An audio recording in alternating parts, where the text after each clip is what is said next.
Elles promettent le paradis, mais offrent souvent une prison.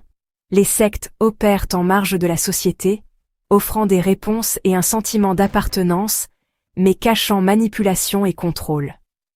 Le terme « secte » évoque des images de rituels étranges, mais à la base, il s'agit d'une dévotion à une figure ou une idée, et surtout, de contrôle. Ces groupes utilisent des techniques de manipulation pour isoler leurs membres et contrôler leurs pensées, leurs sentiments et leurs actions.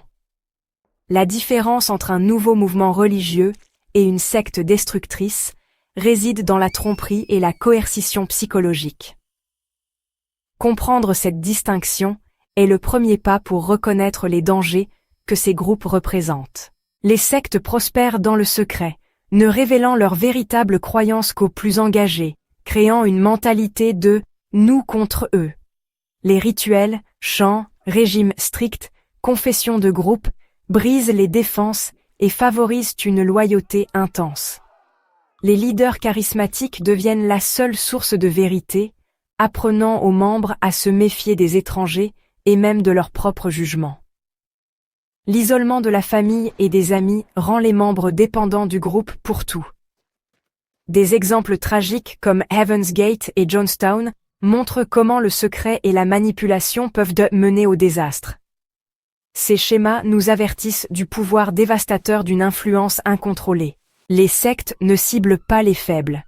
Elles recherchent des personnes idéalistes et intelligentes en période de transition ou de crise.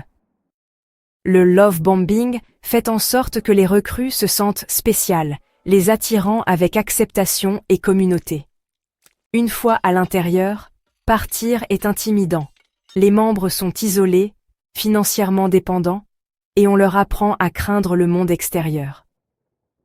Leur identité s'entrelace avec le groupe, ce qui fait que le départ ressemble à une trahison.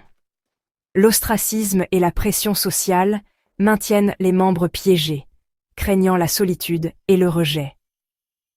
Cette toile de manipulation et de dépendance forme une prison construite sur la peur et la croyance. Les conséquences pour les membres des sectes sont graves: traumatisme psychologique, perte d'identité et ruine financière sont courants.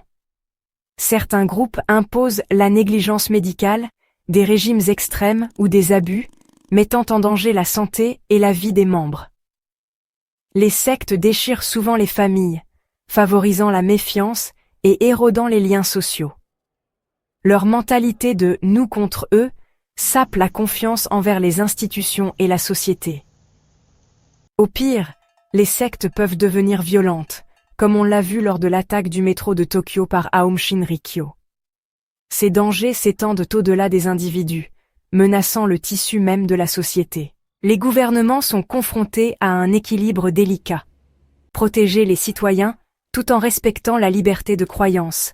L'accent est mis sur la poursuite des actes illégaux, fraude, abus et coercition, et non les croyances elles-mêmes.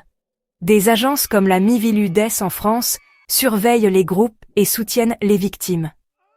L'éducation du public, pensée critique, éducation aux médias et sensibilisation, donne aux gens les moyens de résister à la manipulation. La prévention est essentielle, les citoyens informés sont moins susceptibles d'être victimes. Les sectes s'adaptent, mais le message doit être clair. Aucune croyance ne justifie l'abus. Restez vigilants, exprimez-vous et aidez à révéler ces secrets.